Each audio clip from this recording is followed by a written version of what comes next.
Hey everybody, welcome. We're just going to give everybody a few minutes to filter through. We'll get started at about 2 or 3 minutes past the hour.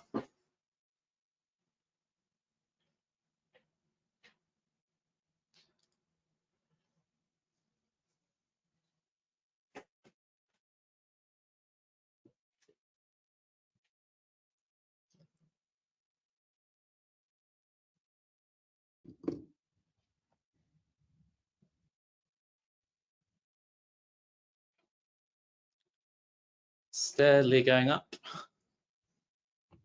Give it another 30 seconds or so.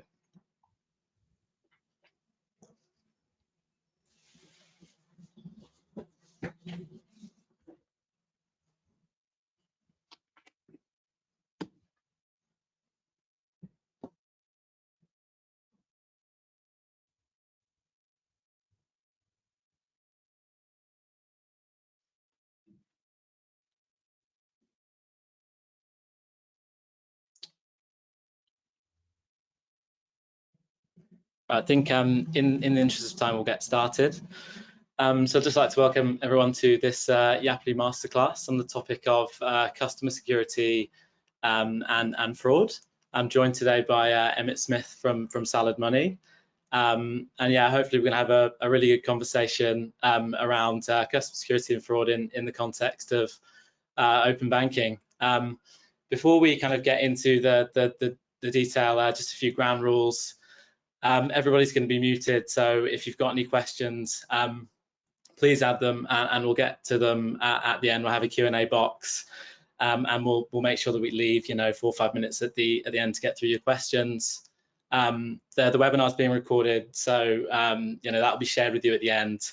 And anything that perhaps we don't get a chance to cover, or any questions outstanding, you can always get in touch with Emmett or myself, via the standard channels.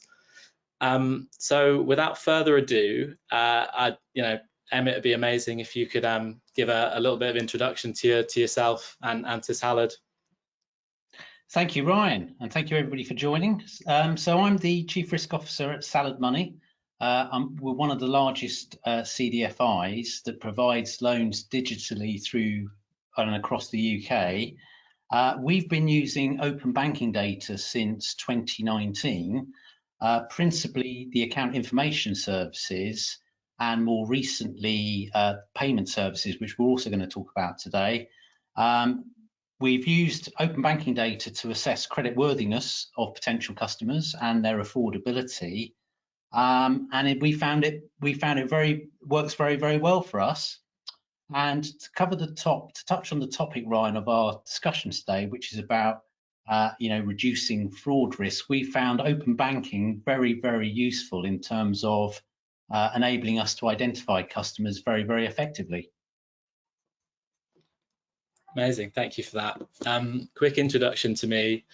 So I'm the platform product lead for integrations at Yapily. So my remit covers everything bank connectivity across both the UK and Europe.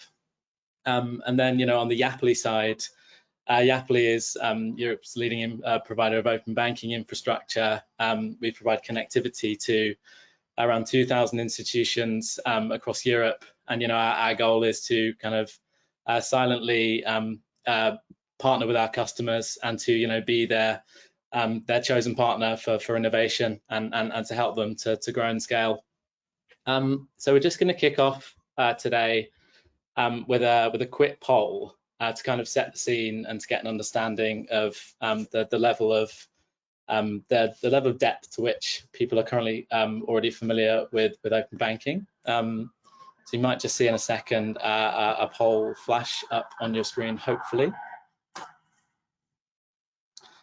So the question is, what do you consider your main barrier to adopting open banking? And of course, if you already use it, please do specify your use case and how you're currently using OB.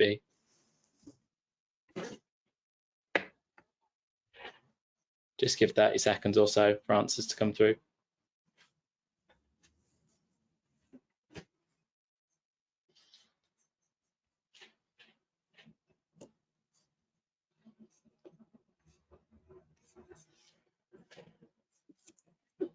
23% votes.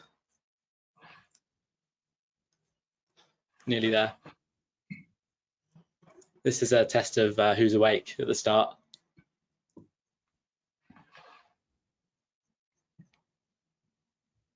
Give it a little bit more time.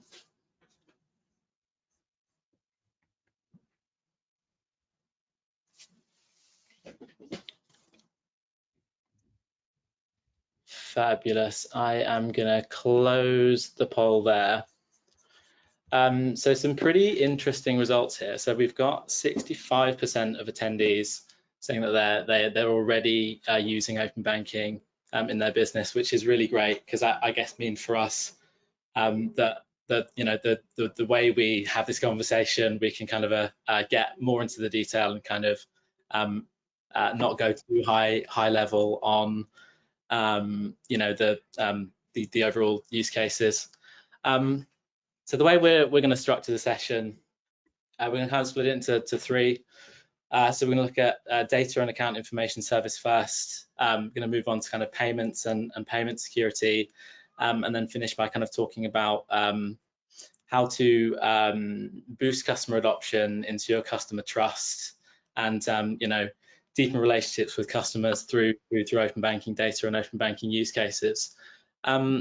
So Emmett, you've got a kind of a long career and a really rich CV of credit roles. In your view, like, how does the kind of the old world of onboarding and ID&V compare to the new world of open banking? Well, that's a great question, Ryan. So if we just take a step back, and it's great to see that so many are already adopting open banking. If you take a step back, and still today, a lot of the sort of credit industry, point of sale finance industry relies on name and address and date of birth details, which someone else is trying to impersonate. So one of the key areas for fraud is someone tries to impersonate someone else to get away with some goods or loan product. And what open banking does, it probably just does two things. First of all, it enables you to identify the customer, because I suspect most of your audience know that part of the details you get back is not only the full transactional information, but you also get the name of the customer as part of the details. You also get the actual bank details as well. So it does give you a method by which you can actually, for example, with a loan, if you pay into that account, you've got no chance that the actual loan can go, or credit card or goods can be intercepted en route, which is one of the other big risks. So a lot of the old fraud was based on sort of address-based identification of someone trying to impersonate somebody else. And effectively, what open banking does is it gives you those specific details, and particularly if you're able to pay, say, for example, a loan product into their account, you really are restricting that inability for the goods or loan to be intercepted. Amazing. So in terms of like your customer journey and how you onboard users using open banking, typically is it that they'll just link their primary account, or is it multiple accounts that you'll link in the context of the flow? Well, it could be either, Ryan. I mean, we typically have around between 10 and 15% who have multiple accounts. They typically have perhaps a traditional high street account, but they also have a Monzo account, because people like to have, maybe some people like to have one account, but also some people like to have multiple accounts. If they've got a spending account, they'll have multiple accounts. But we from our perspective, we're able to cater for both accounts, because we want to understand affordability and their credit worthiness across their whole income and expenditure. And so we can deal with both. And as I say, you get the details across both, so it's the person you're dealing with. The other key thing I'd say, Ryan, is that we benefit from bank authentication. So when people give us the open banking data, they're giving us the data by going onto their iPhone, using their face recognition or their fingerprint, or they've got to have their login details. So it's not something you can that's not easy to steal from someone, unlike a name and address. Right. So in terms of how the flow works, what you're saying is that the customers' security credentials, right? They effectively you guys never see those. They never leave the sphere of the bank. That's right. We never see them because that particular moment in time, they're routed to the bank. You know, you guys route them to the bank. The bank deals with their authentication, and once the customer's given that authentication, the data flows back to you. Then you pass it to us, and then we decision that particular application. And as a provider of open banking account information services, how do you go about getting access to the end user, kind of from the regulatory perspective? Do you guys use your own licenses? How do you operate the connectivity? Yeah, so effectively, it's all done through simple, secure API connections, where we connect with you, and then you connect with the banks. So we don't need the expertise to connect with every bank. We leave that with you to connect to all the banks, and all the banks are slightly different, have different ways in operating. So I'm glad we don't have to do that. We just connect with you, and then you provide the data back to us in a reasonably consistent format across all the banks. So then we just have to interpret that data and make our decision on it. Amazing. You touched a little bit upon just in your intro around like the disbursement via open banking and how you use the AIS data to kind of secure the payee in question. In comparison to kind of your competitors or kind of the old world of how that flow would work, like how much quicker are you able to process those disbursements? Yeah, so that's a really good question, Ryan. So if you're thinking back in the old world of, say, a good or credit card, where you're reliant on waiting for the piece of plastic to arrive on the doormat and a PIN, you could be looking up to, I don't know, a week perhaps, where you're relying on the postal system to get the product there. Whereas we can literally pay in the moment if we want to. We actually pay in batch the following day, but you could, in theory, with the open banking data, once you've decided, you could actually pay in virtually in real time. So you're talking about within 24 hours probably. So we're able to pay our loans to customers 7 days a week, because we have the bank details, we have the sort code, we have the account number.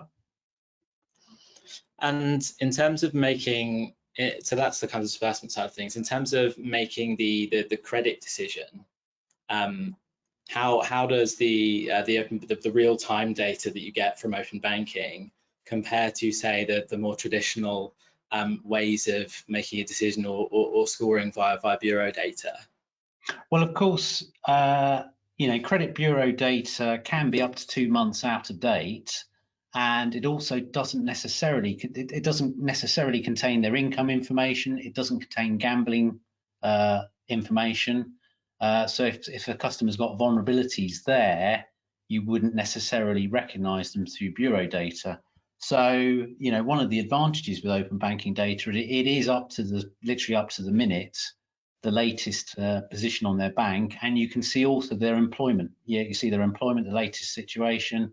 You can see how they're spending their income and where it's going. So your ability to complete an affordability assessment, you're in a great place with the open banking data. That's fantastic. So I think we've talked a little bit about payments kind of via the disbursements angle, but how does it work for your consumers in terms of actually paying off their loan? Do you also utilize open banking to process payments We do, on the? Yeah, what we do, Ryan, is we get an understanding from the open banking data when someone gets paid. So we try and line up as well as we can when to collect the payments based on when someone gets paid. So if for example, we have some customers that get paid on the 21st, and we get some customers that are paid on the last working day. Well, if we just said we're going to collect everything on the last working day, the person who's paid on the 21st would effectively have 10 days to spend their income, and then find they might not have the money left in their bank account when we go in to collect our payment. So we do it. The open banking data does enable us to sort of line up that payment date, which obviously helps in collections, because then the customer then knows what they've got available to spend for the rest of the month. And do you guys collect payments exclusively for open banking, or do you also offer alternative ways for customers to pay? Yeah, so we have a range of ways to pay. Our principal way of collecting at the moment is direct debit, but one of the things we are going to be looking at, and we may get onto this, Ryan, in one of the later sections, is sort of sweeping VRP. We're looking at that with you guys at the moment. It's fairly new, but that is another way of collecting regular payments. We have collected over 10. We have collected over 1,100 open banking payments, which are single payments from you guys, alongside our existing card payments, because we had card payments before open banking payments were available. So we give customers the choice of card payments, open banking payments, and direct debits. But direct debits is our largest one. Open banking payments is now our second largest channel, and card payments is our smallest channel. So the customers have a full range of choice, but we found, because they're accustomed to the open banking account information services product, getting them to use open banking payments was not actually that difficult. That's super interesting that you're saying card payments is effectively your smallest payment channel. Do you in any way funnel the user towards a specific method of repayment, or is it very much free for a customer to choose their preferred method? Yeah, so when the customer takes out the loan, we set them up on direct debit. Direct debit is one of the cheapest forms, and then obviously, if for some reason the customer stops paying us, goes into arrears, then we'll try and get them back on track. Card payments is one of the tools, but that now sits alongside open banking payments, and our customers, although we give them the choice as to catch up via card payments or open banking payments. Open banking payments, is a very convenient way of paying. It doesn't rely quite so much on payment links, which means we can make it available, more conveniently to the customer. Payment links do expire, so we have that available, and customers are coming through using it. And is that how you offer a card payment via a payment link? It is, yes, yeah. So we send customers a text message. We don't want to deal with card details, because of the PCI DSS issue. So we use things like hosted payment pages, card payment links, that type of approach. So we're not exposed and don't have to worry about the information security surrounding card payment details.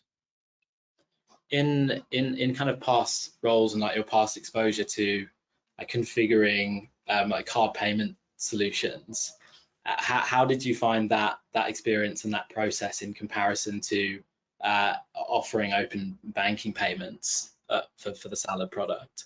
Well, I mean, the integration piece for payments was no harder than doing account information services. So if you can integrate through APIs, account information services, you shouldn't have any problem with payment services. It's very, very similar. The customer has to authenticate through their bank. They see the screen which tells them the amount they're going to pay, and to who, and to the business it's going, and they simply approve that payment, and there's no real requirement, unlike say for card payments, for them to put in their sort of 16-digit card numbers and expiry dates and all the rest of it. They can simply, provided they know their authentication into open banking, authentication into their online banking, I should say, they can make the payment there and then. And I guess, as you say, because in this context you're using a PSP, the customer can have complete confidence in the payee details, right? Because there's been, of course, a ton of stuff in the news around authorized push payment fraud, and bad actors convincing customers to send money to a sort code and account number that's controlled by the fraudster. So I think it's great that the PISP model that you guys are using kind of provides that additional security and that additional safety. Like in terms of like the hosted pages set up for cards, what were the main, if you could just go over again, what were kind of the main reasons that you chose kind of not to do that piece in house, that you're outsourcing all of it? Yes, well, I mean, you could choose to take, you have to, in order to take card details in house, as it were, you have to be PCI DSS compliant, which means, for example, your premises has to be fully checked over. You can't, you have to be able to turn off voice recordings and all this sort of thing in order to make sure you're compliant with a lot of the regulations around PCI. It's quite onerous, quite rightly, because clearly you're taking details which could then be used for future payments. Whereas with open banking, because the authentication is done in the moment for that particular payment, you're not giving details that could be reused for another payment. So, as I say, it's that in the moment authentication via the handset that the customer has to do to their online banking. It's not just simple details you can read off a card, which is clearly more secure, potentially. Did you have any kind of problems when you first started out with convincing customers to use open banking payments? Like, did you have to kind of tailor the messaging or the language that you were using to encourage adoption of OB payments? No, we just launched it, and then people started using it, because all we did was we just changed our messaging on our website to say that was another payment method and that they could pay that way, and then people adopted it. And it doesn't surprise me, because, as I say, they'd gone through the open banking account information services process, so the term open banking was already familiar to them, and they were able to pretty much go through the process. So we haven't really seen any particular issues. I mean, I think we may have had, say, 1% of transactions where people may have had difficulty or whatever, but it's been very, very small compared to, a lot of people have just gone and started using it. I mean, there wasn't really any real complication in getting that up and running. Just interesting, you mentioned kind of problems and potential risks in the payment process. How have you found authorization rates and conversion of PIS payments versus alternatives like DD, like card payments? Does the conversion compare fairly favorably? Well, it's quite difficult, because we haven't really we haven't switched any of the others off. We've added open banking payments alongside. So what we've had to do, I think, is look at it holistically and think, well, actually, are we in total getting more payments by having more choices? And I think the answer is yes, but no doubt we've cannibalized some of the payments that we're now getting in open banking that we would have got via card payments. But I think in total, by giving our customers more choices, we're going to get more payments, which, when you're in the lending business, that's really the name of the game. You want to try and give the customer as much convenience and as much choice as possible. And with the open banking payments, it's another very secure way of clearly paying. Something that you mentioned a little bit earlier in the session was just around emerging types of open banking payment, things like variable recurring payment. It's interesting because I think a lot of businesses are kind of trying to pitch VRP as like an alternative to direct debit, almost like a smart direct debit. Yeah. How do you think you guys will approach the process of offering a VRP payment as potentially as an alternative to direct debit or alongside? Yeah. Well, clearly it's early stages. We're going to be putting this in the next month or two. But what I'm hoping it is, we're going to be offering it so that effectively over the long term, it may replace direct debits over time, because we can see a number of advantages for consumers. Direct debits are great, but in order to collect a direct debit, it's a 3-day process to put the request in and then collect the payment. And then you also then have to wait for the response. So during that whole period, there's sort of an uncertainty around each individual payment as to whether you're going to collect it during that time. Now, the advantage with, as we see it with VRP and sweeping VRP, is that you can go for a payment and then you'll find out very, very quickly whether you've been successful in that payment, and that's going to benefit us and it's going to benefit the consumer, because we're both going to know where we stand very, very quickly. So for us, it's going to enable us to take the right next action with the consumer, because we won't have that period of uncertainty while we're waiting for that payment to be collected. So we see that as having a lot of advantages in getting that faster feedback. That makes a lot of sense. If I add, I mean, if you look at the open banking VRPs and the kind of the flexibility you get through an open banking VRP versus a direct debit, right? You can set things like maximum payment limits, maximum payment frequencies, maximum single payments, Yeah. And I think again that's only going to breed deeper relationship with customers, better customer choice, and facilitate a better relationship in terms of how the payment's made. I think you're right, Ryan, because a direct debit is, in one sense, an open-ended mandate to collect an amount that the person with the mandate can choose what the amount is. They clearly have to notify the customer. That's part of the rules, but it is an open-ended mandate. With sweeping VRP, there are strict parameters that cap. You can put in strict parameters to say, I won't collect any more than X pounds in a given month. And I think certainly for our customers, that will give them a lot of reassurance that we won't be collecting any more than we should in any given period. So I think there will be a lot of reassurance and benefits from the sort of sweeping VRP or VRP.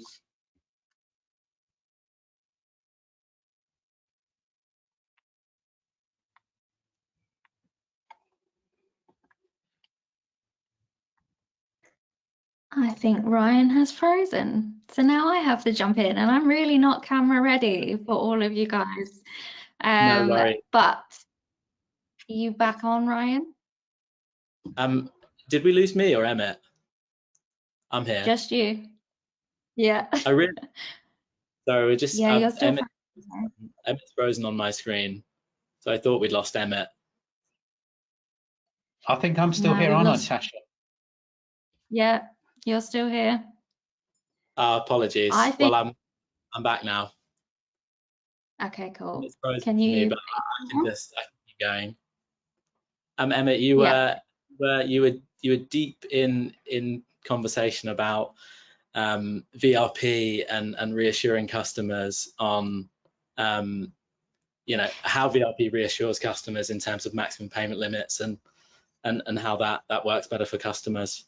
Well, I think it will, Ryan. I don't know yet. We'll have to see when we test it. But I think, I mean, the direct debit does have a direct debit mandate, guarantee behind it. So that gives customers reassurance.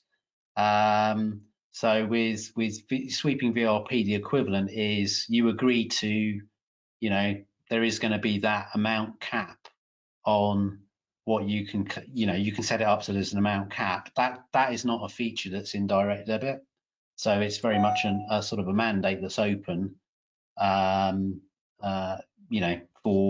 you can see situations where utilities, for example, have gone in for much larger, perhaps direct debits than people were expecting, etc., and that's left them short at the end of the month. Whereas I think with with the sweeping VRP approach, you've got that there is that a parameter that could give consumers more comfort. But we'll have to see. But I'm sort of hopeful that it will give consumers confidence, and we get a much better, faster feedback loop. Whether people have paid. I think also they'll be quicker to set up, which is another feature of when we have to reset a direct debit because someone's cancelled it or they've moved to another bank account or whatever. Direct debits can take a week or so to set up, whereas with sweeping VRP you can set them up pretty instantly. So that again is another positive. The other thing is I think it will potentially reduce numbers of failed payments, right? Because with VRP you can also set up like a funds check capability within the context of the journey as well, right? So we shouldn't potentially have those problems with failed direct debits and customers and being charged, because you're right, actually. Yeah, there's my understanding is the customer doesn't get charged with an attempt on VRP. So you're right. Particularly with a retry, you can do a check. Typically with a direct debit retry, you're just attempting again. You're blind. You don't know whether you're going to collect. Whereas with this, we're hopeful that we can do a check before we retry if we need to retry. Well, I'm conscious of time, and I want to kind of get us onto the section around kind of customer adoption and customer trust. So we've got an additional poll question just to kick things off and kind of get an understanding and a flavour of how the people on the call are looking to pitch open banking to their customers to kind of gain their trust and sell that message of privacy and of data protection. So I'm just going to kick the second poll off.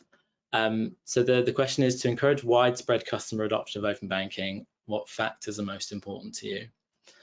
Clearly communicating the benefits, increasing transparency, guaranteeing data protection and privacy, providing seamless integration with other products and services, or if you have another option, please do specify.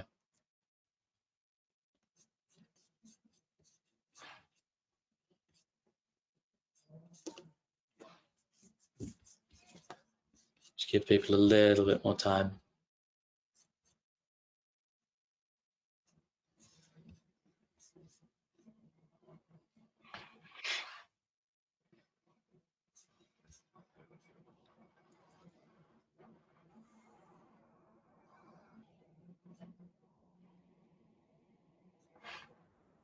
I'm going to close things there and share these results.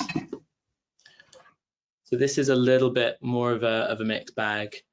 So clearly communicating benefits and increasing transparency has come out on top.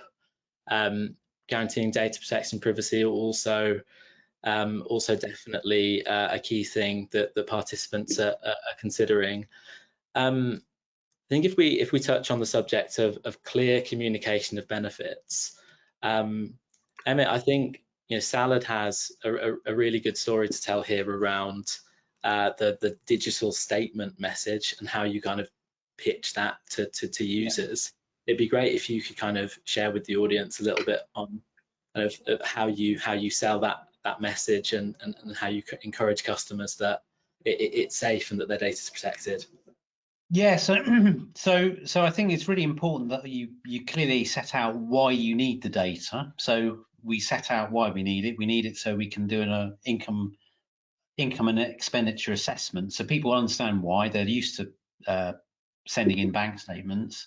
But what we also do is we try to explain, it's safe and secure. We've created videos and told them what it's about. But what we also do is we signpost them to their own bank as well.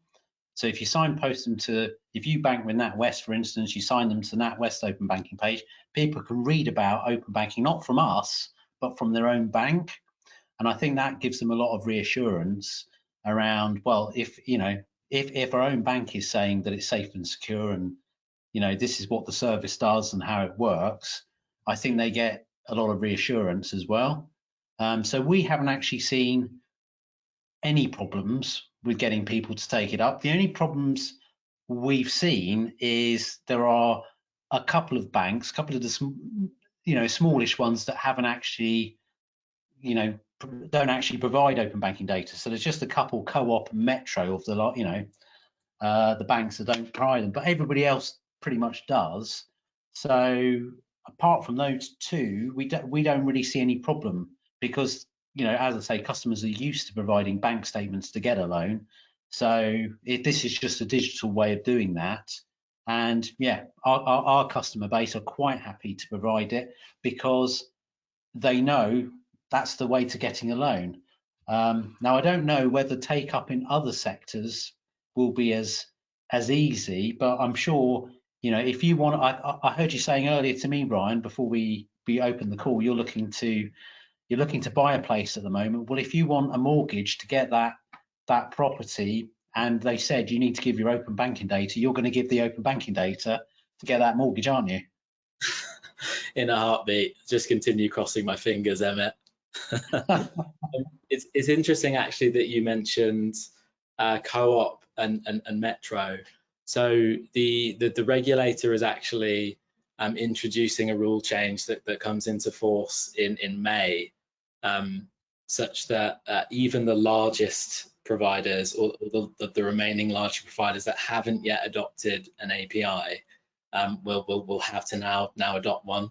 So kind of screen scraping the old ways of aggregating customer data are kind of completely out and dead in the UK. So even the kind of the remaining coverage gaps that open banking does still have in the UK will kind of soon to be closed down, as it were. Actually, we've got an interesting question come in that I think's super relevant to this conversation around data privacy and customer trust. You've described a large amount of transaction data that is viewed.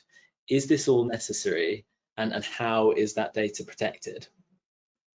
Okay, that's great. That's a great question. So you can get, I think it's up to 6 years of data through open banking. We typically don't go for all of that.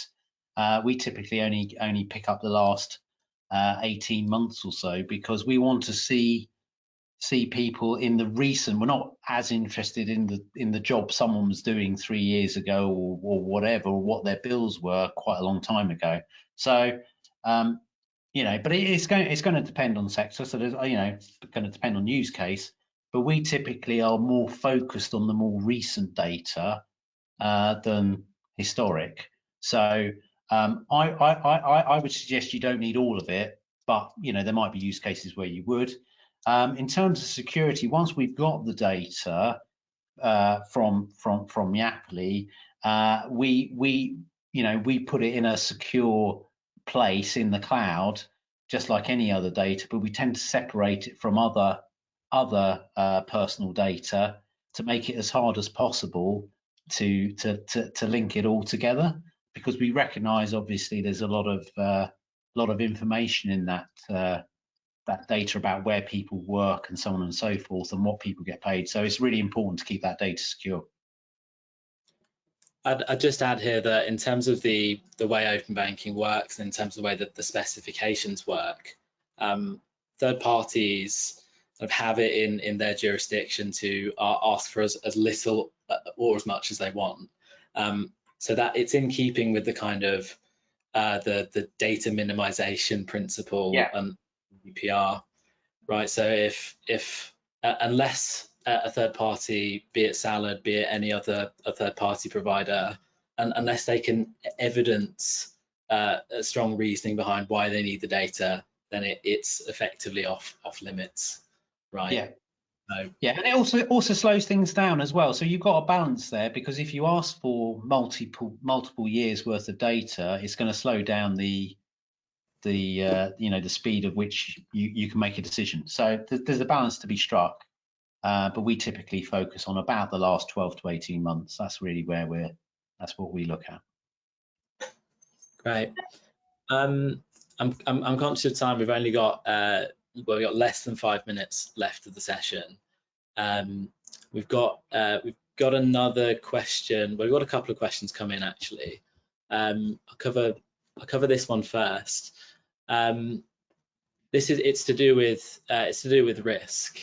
The question is, can you please explain the risk shifts when products or services are not received or are not satisfactory? I don't know if this is applicable to a loan product. I mean, I'd assume it still is, but any thoughts on that one, Emmett? Well, so our product is a loan product. So customers apply today, and if they're successful, they'll get their money tomorrow in the bank account that we've received information on. So we don't have a lot of problems in terms of goods coming back. But I suppose if we did have problems with goods coming back, and we'd so I don't know. I mean, but I'm sure we would use the open banking data to make refunds, I guess. But it's not really a problem that arises for our business, because I say we pay out to the loan the loan to the bank details that we have very shortly thereafter. Well, we have another question coming in, just a product specific question regarding Yapily. So I'll just cover it off very quickly. The question is, does Yapily have 100% coverage of UK banks for confirmation of payee? So just for clarity, we're an open banking infrastructure provider, so we don't provide access to the confirmation of payee service.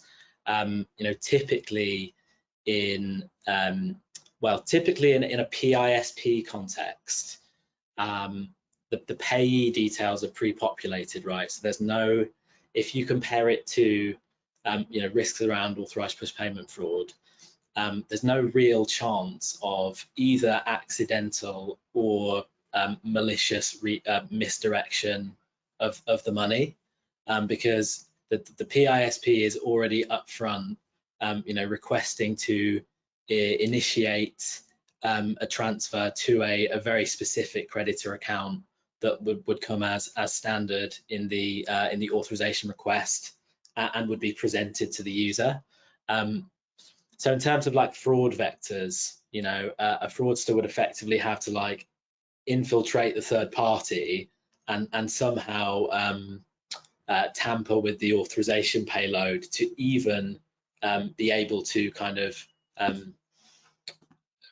obtain access to any funds in that context. So the PISP model kind of solves the problems with the risks around authorized push payments, but yeah, that's kind of the 2 cents on it from us.